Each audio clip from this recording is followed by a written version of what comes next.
दादांची स्वप्न पूर्ण करण्यासाठी आपल्याला कारखान्याचे सभासद, कामगार, अधिकारी आणि आपण सगळेच शेतकरी यांना नक्कीच न्याय मिळवून देण्यासाठी दादाने जे जे म्हणून ठरवलेलं आहे त्या गोष्टीसाठी मी तुमच्या सगळ्यांच्या सहकार्याने नक्कीच प्रयत्न करेन हा शब्द मी तुम्हाला आज देते.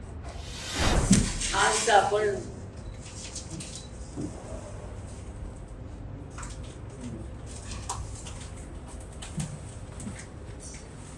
आदरणीय दादांच्या अचानक जाण्यामुळे ही पोकळी निर्माण झालेली आहे. त्या सगळ्याच ठिकाणी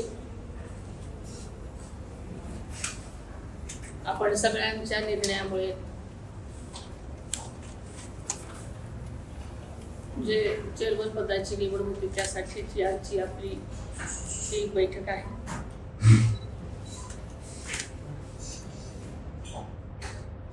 मी काही दिवसापूर्वीच स्वप्नीलला म्हणाले होते की स्वप्नील, तुम्ही मला माळेगावला कधीही बोलवलं नाही रे, मी येणार आहे तुमच्याकडे, पण अशा पद्धतीने मला इथे यावं लागेल असं स्वप्नातही वाटलं होतं. आदरणीय दादांचं माळेगाव कारखाना एक देशामध्ये अग्रगण्य साखर कारखान्याचं एक स्वप्न होतं आणि त्या दृष्टीने त्यांची वाटचाल चालू होती. आपल्याला माहिती आहे की नीलकंठेश्वर पॅनलला जेव्हा सगळ्यांनी भरभरून मतदान दिलं,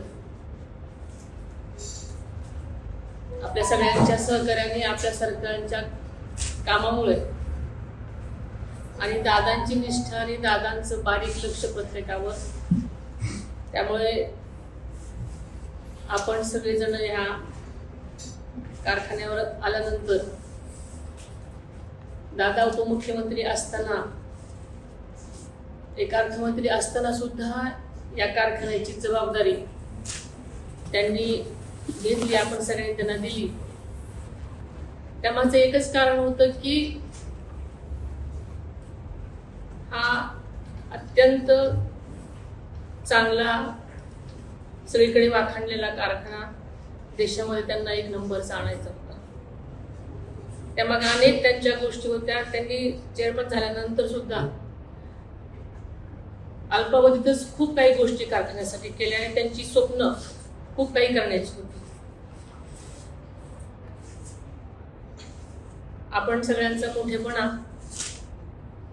की सगळ्यांनी दादांची ही जागा माझ्यासाठी म्हणून तुम्ही सगळ्यांनी दिली, त्याबद्दल सगळ्यांचं सुरुवातीला मी मनापासून आभार मानते. मला नक्कीच खात्री आहे की तुम्ही हा मोठेपणा दाखवलाय, याचं श्रेय सगळं तुम्हाला असलं तरी तेवढंच सहकार्य तुम्ही देणार आहात.